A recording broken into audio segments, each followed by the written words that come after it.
Alrighty, g'day guys. It's me. It's the resident Australian of SnS, coming to you with just a little video that is a little project that I was doing just on the side here. That is kind of just an off the top my thoughts on the teams at the current stage, which is just post week 3, and also how they are going to be tracking for the rest of the season, whether or not I think that they are at the range that they could potentially be at, or if I have any recommendations, what I would recommend for that as well. I understand that not everyone is a very seasoned VGC player. So, for example, I think that out of the SnS group, I think there are only a couple of players who really play VGC quite consistently. So in saying that, don't take any of the recommendations that I have as any offense to what you have done with your teams or anything like that. That's not what I'm trying to do. All I'm trying to do is put my small bits of expertise in the area out into the open there, and you can do with that information whatever you will. Let's get us started, though. There is no particular order. I'm not putting timestamps. Fuck you guys. Scroll through. Give me the views. Righto. We're just going to turn down the microphone volume a little bit as well, because I can see it spiking a tad. So, let's get on with our first team here, which is going to be Will. So, Will's team was really, really interesting, because when I first saw it starting to get formed, it was really, really scary. And honestly, looking at it, it still is scary, but there are some flaws now that you notice, and that I've noticed watching as well. So we're going to start off with with a couple of fun facts that I've got here as well. Out of the 7 sets that we've seen Will play so far in the 3 games that have played as well. So just very quickly, sets are what I am calling the individual battles within the best of 3. So set 1, set 2, set 3, etc. You know what I mean. The battle themselves is the actual full battle. So, in saying that, the first fun fact we have for Will is that out of the 7 sets that we have seen, Will has led Mousehold 5 times. So that's 71% of the time. Will lead with Mousehold. And it's come to 6 of the sets overall. Even with this, it's yet to get a kill. It still hasn't gotten a kill yet. We'll get back to that a little bit later on as well. The other fun fact is that neither of Will's dragon types have actually attended any of the battles for Will. Mega Altaria and Dragalge have both stayed at home. They're sipping coffee. They're minding their own business at the moment. I think this is a little bit of a problem for Will. I think Mousehold not getting the value that it really needs to get is becoming a bit of an issue within some of the battles that Will has. Obviously, there is the standard Mousehold mode with the Mega Staraptor team, which is to be able to charm, use Follow Me, and have Mega Staraptor go off. The unfortunate thing is that Will just hasn't been able to really get that going. I don't actually think I've seen the Mousehold use charm on the Staraptor once yet. And the Follow Me value from Mousehold has also not really been gotten yet either. I didn't put this down as a recommendation, but I would like to see Mousehold running the wide lens pop bomb set a little bit more often, because it's so difficult to shut down when it is like that. There are a couple of weaknesses that I've seen on this team here, and we're going to go to the recommendation section now, which is that the team is overall really weak to spread moves from fast, powerful Pokemon. And we saw that in Will's Week 2 and Week 3 battles. One against the Scarf Ninetales, regular Ninetales Scarfed with Heat Wave, absolutely crushed through this team here. And Will was just unable to stop that sort of tempo from going as well. And I think that Will should try and find a wide guard user to fix this. The one that I was looking at when I was looking through the tier list and the Pokemon available that really stood out to me that I think would fit on this team is Gallade. Gallade is obviously not the fastest of Pokemon, and I think that there are some speed issues that Will's team has, and we'll get to that in a second. But I think that Gallade having wide guard here is really, really good. It helps cover for a couple of weaknesses that might otherwise be seen here and there. But, its main use is going to be with wide guard. The other thing that I could see potentially being useful for Will's team is to have a secondary Trick Room mode. I think it could prove really beneficial for Will. Obviously, you have Mega Altaria, who isn't the slowest Pokemon, but is still good inside of a Trick Room setting. Dragalge, really, really good inside of a Trick Room as well. Gholdengo can be utilized in those slower Trick Room modes, and Mega Staraptor as well can be utilized for that as well. And that's where you can see Mega Gallade actually really taking a shine.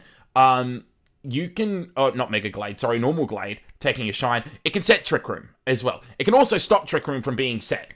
I think it would be really helpful for Will, especially because Mega Staraptor is the only Tailwind user available to Will. Technically, Mega Altaria is as well, but like the same issue is going to be said from both of them as well, is that you're just too slow, and you don't want either of your Megas to be using a turn to set up Tailwind unless you know that you're going to be able to keep them alive through that. And the issue that Will has had is, like I said, Mousehold isn't getting the value from the Follow Me to keep Staraptor alive for long enough, nor Gholdengo either. Gholdengo's really struggling to actually find any sort of place at the moment for Will.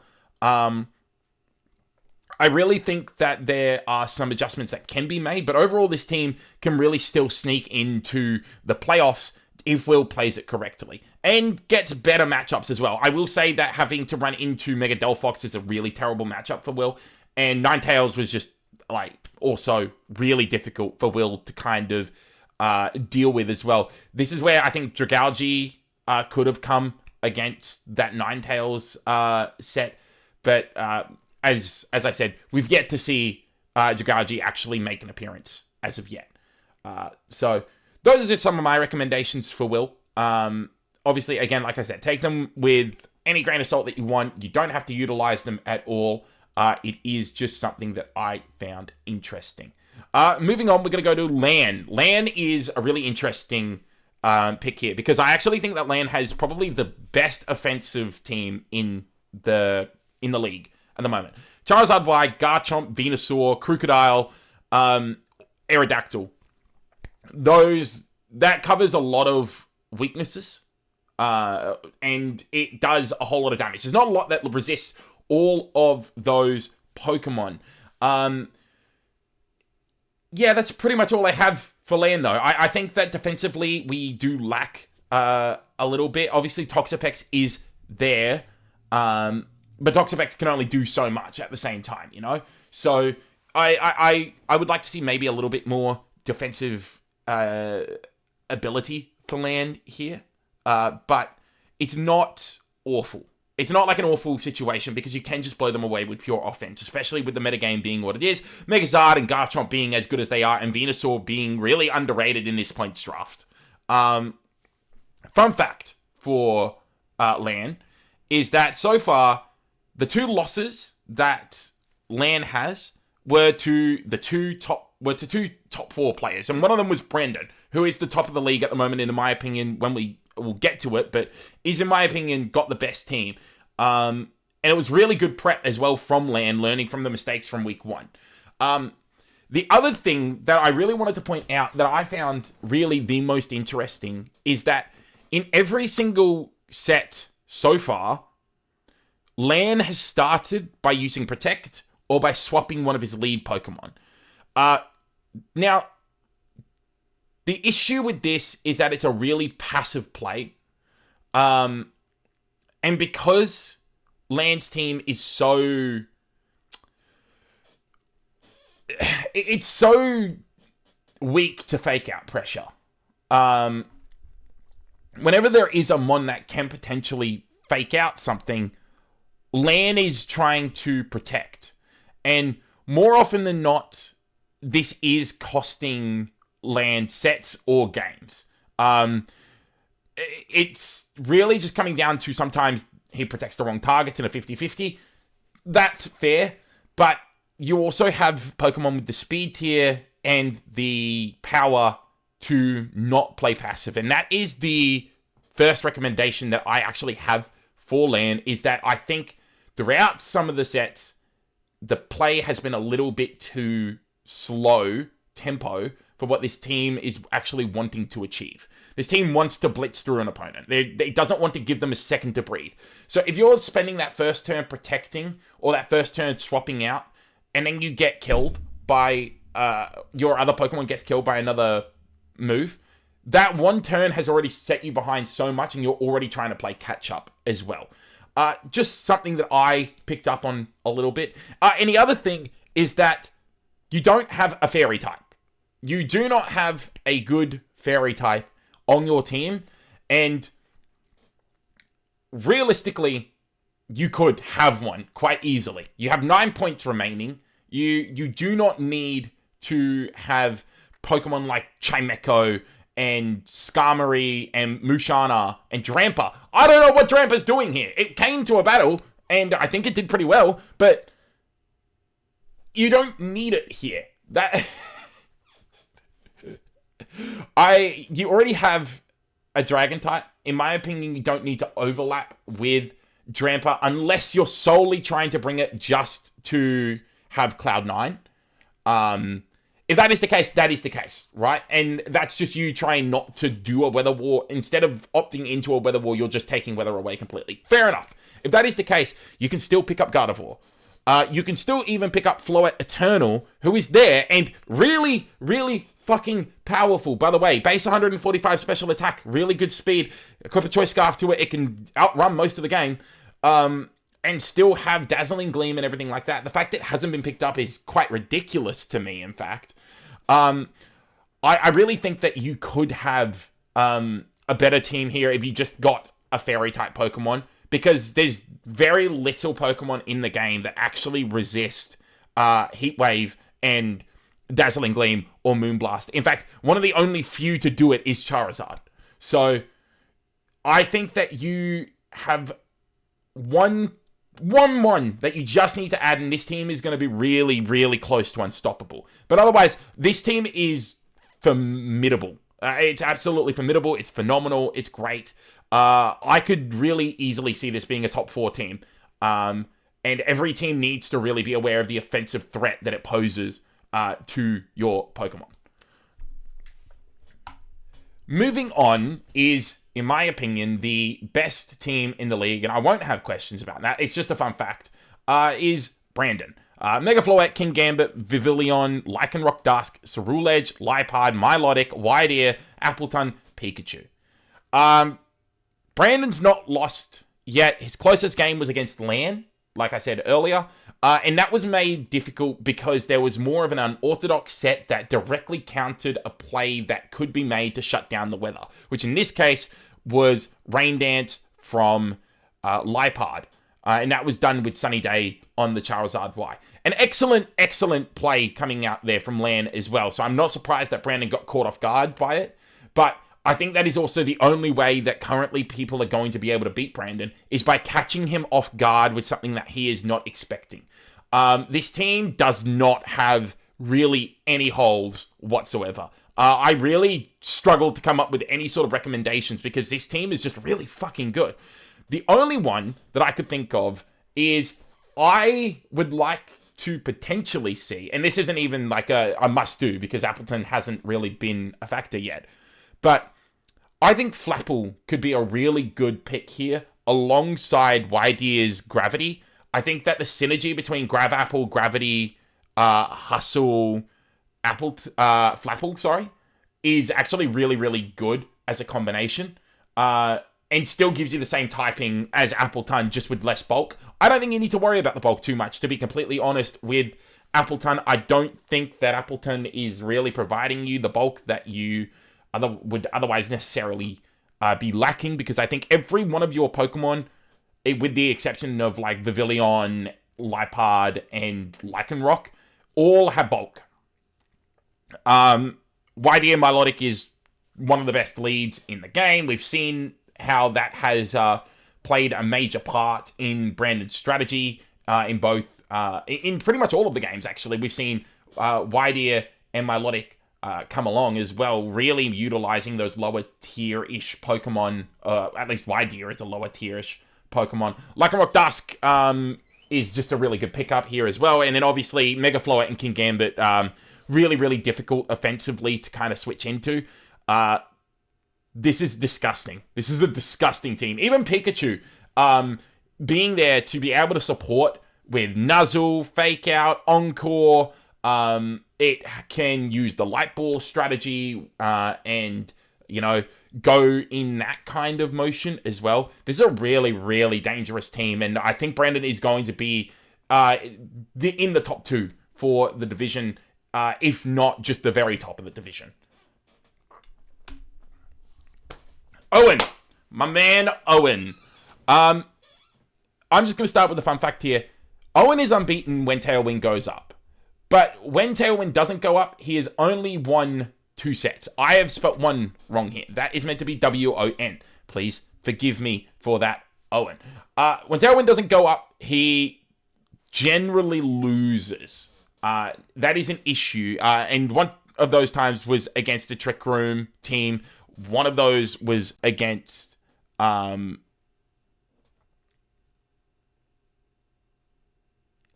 Hold on, I'm just trying to think. No, yeah, I am correct. Right, yeah. It was once against the Trick Room team and once against Melee in week 1 as well.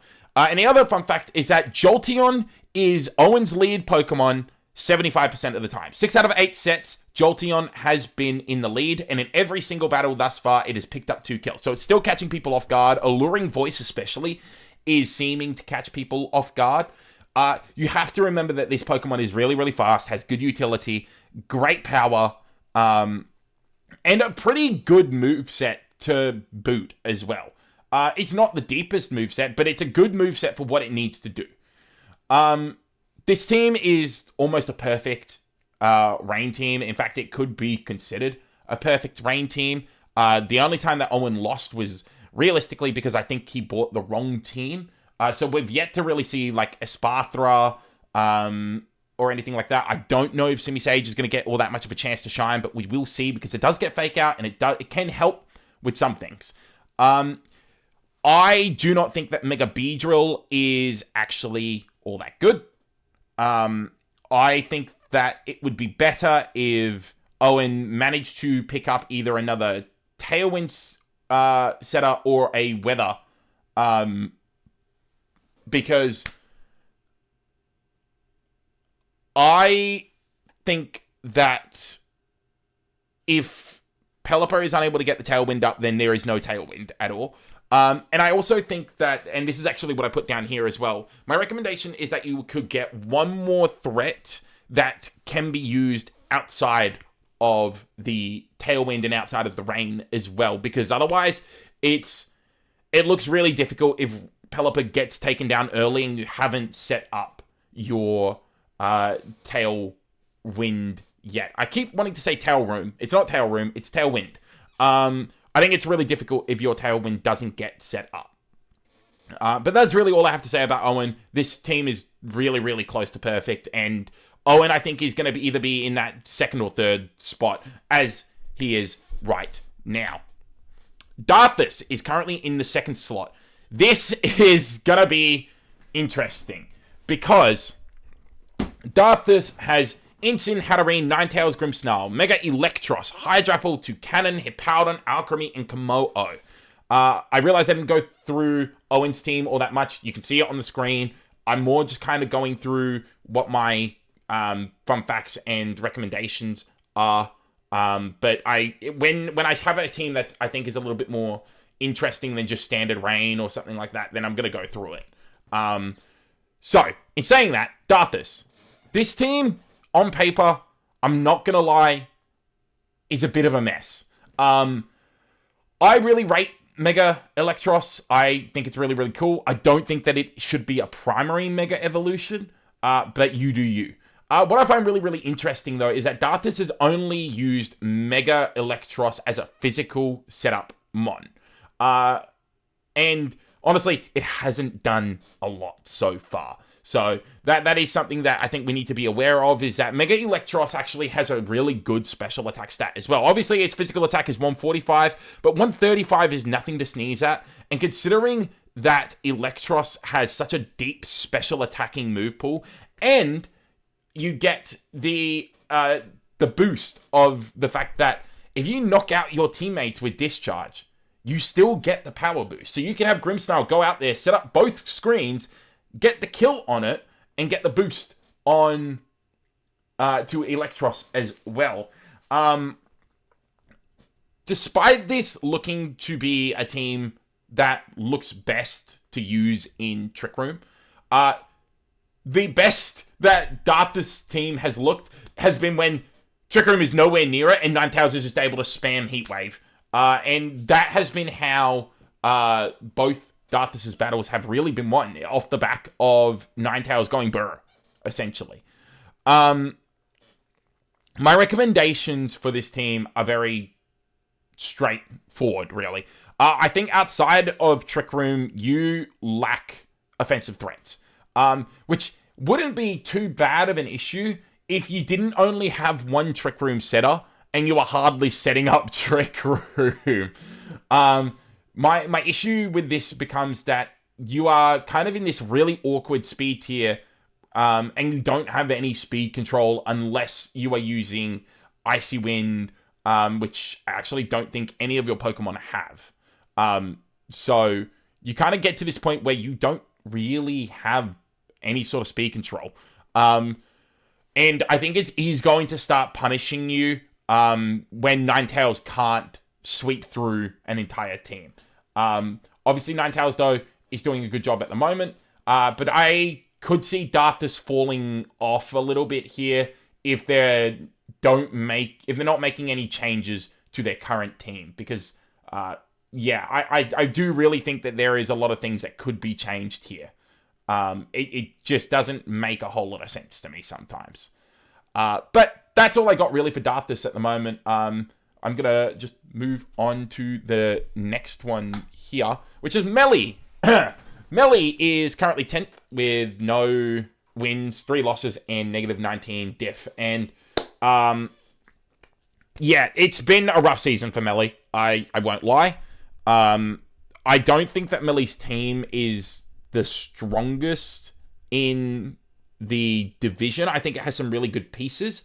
But yeah, there are some things that I'm going to point out below me here that I hope can help a little bit here as well. So obviously, let's look at the team first here. It's Megastarmie, Rotom Heat, Sableye, Florges, Meowscarada, Arcanine, Araquanid, Goodra, Hisui, Steelix, and Victory Bell. So, a couple of fun facts here. Despite coming to every week of this season so far, Megastarmie has yet to get a kill. That's bad. That's really, really bad.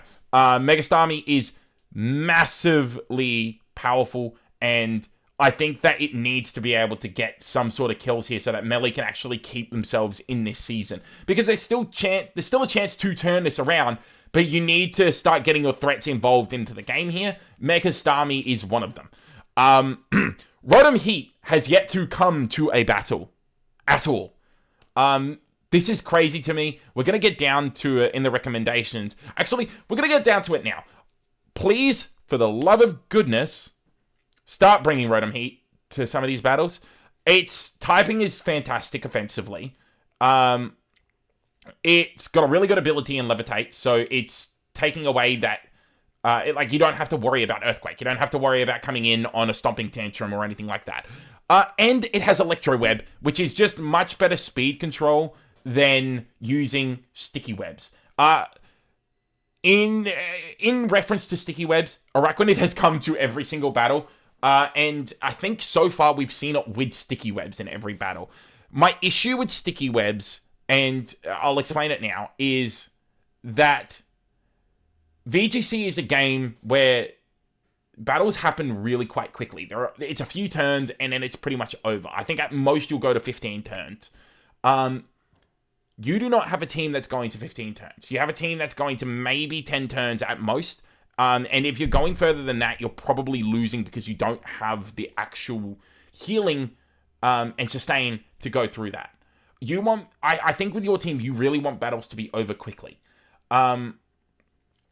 So sticky webs is just going to be too slow of an option. By the time you set them up, you're either taking a lot of chip damage, or you're falling behind. And the only time you're really getting it up safely is if someone else is double protecting.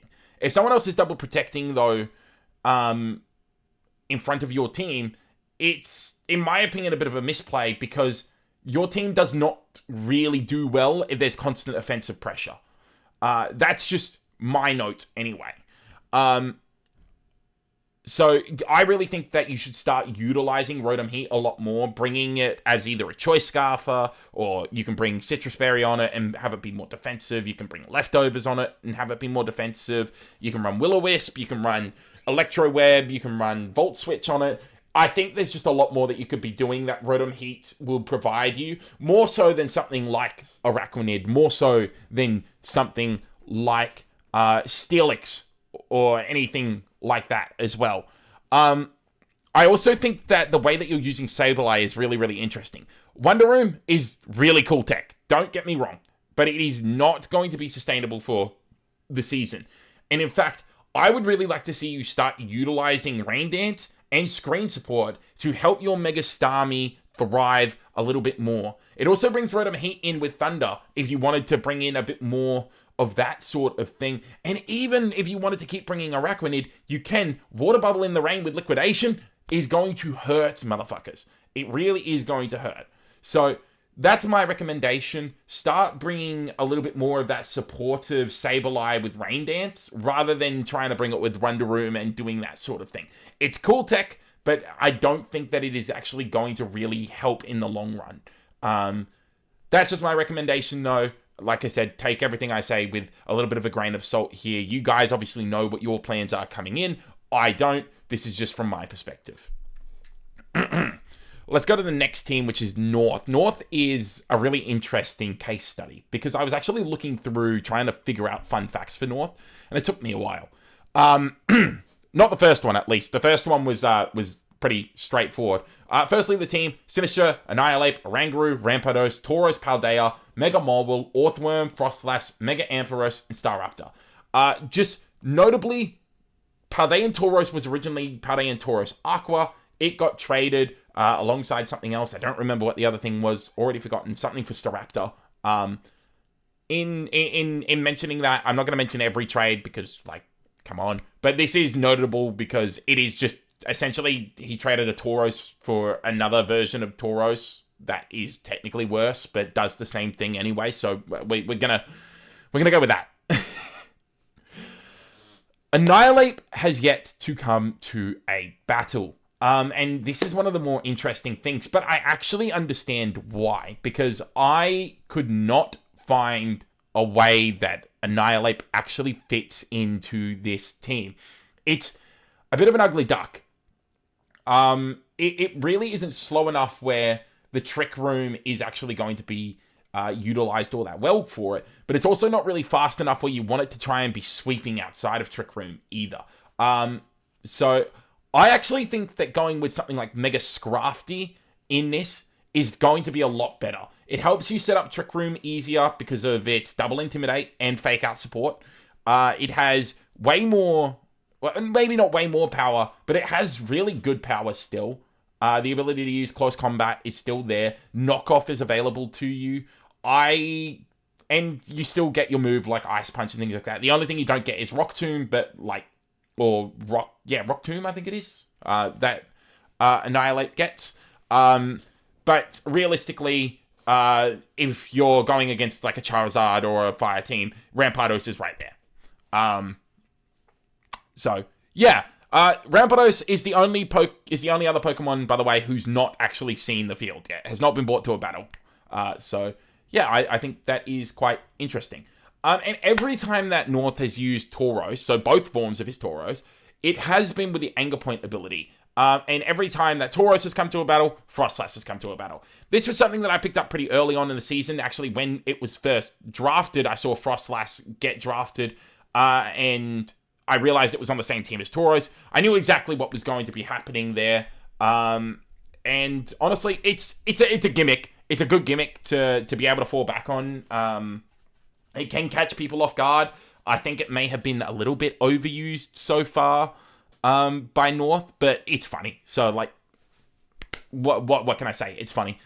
Like I said, my big recommendation is that I think Mega Scrafty is a better Pokemon to pick up here outside of Annihilate.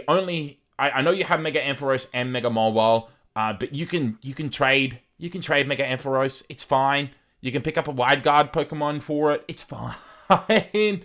I really do think that having Sinister, Mega Scrafty, Oranguru could be a really, really good, like, 3 Pokemon core. Even just not even needing to Mega Evolve Scrafty and Mega Evolving Mawile instead, I think could be a really good shout.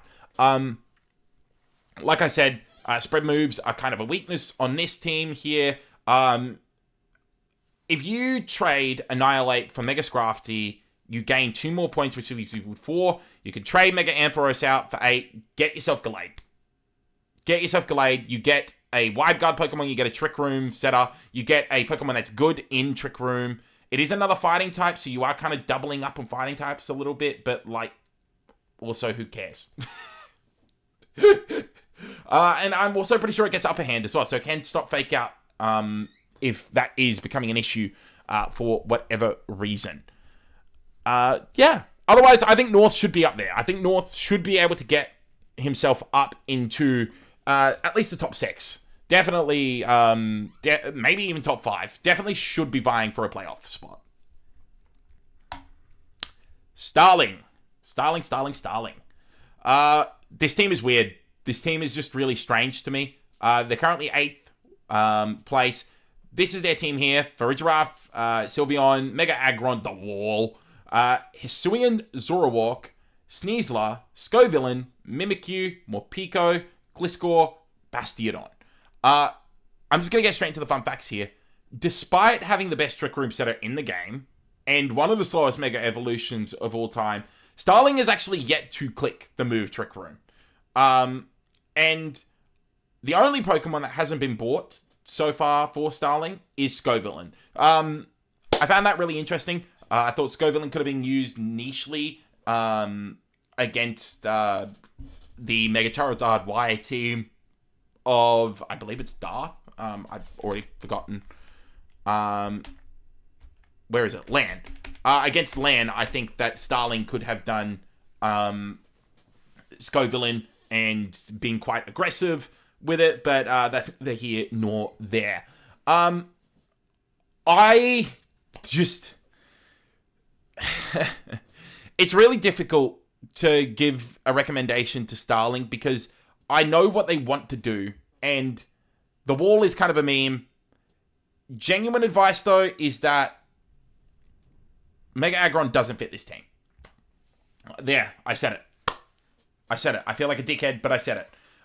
Realistically, I do not think that Mega Aggron is actually serving any purpose. You're not setting up Trick Room consistently enough for it. It's not getting the kills that you require your Mega to get. And honestly, it is just adding to the ground weakness that you already kind of have. You have one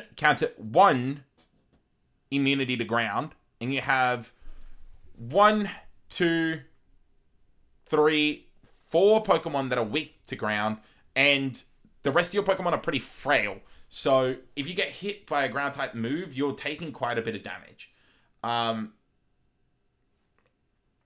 You need to fix that. You really do need to fix that ground type weakness. I think that trading Mega Aggron away allows you to get a Pokemon that does fix that. And then please just... I don't think you're going to be going towards a Trick Room strategy here.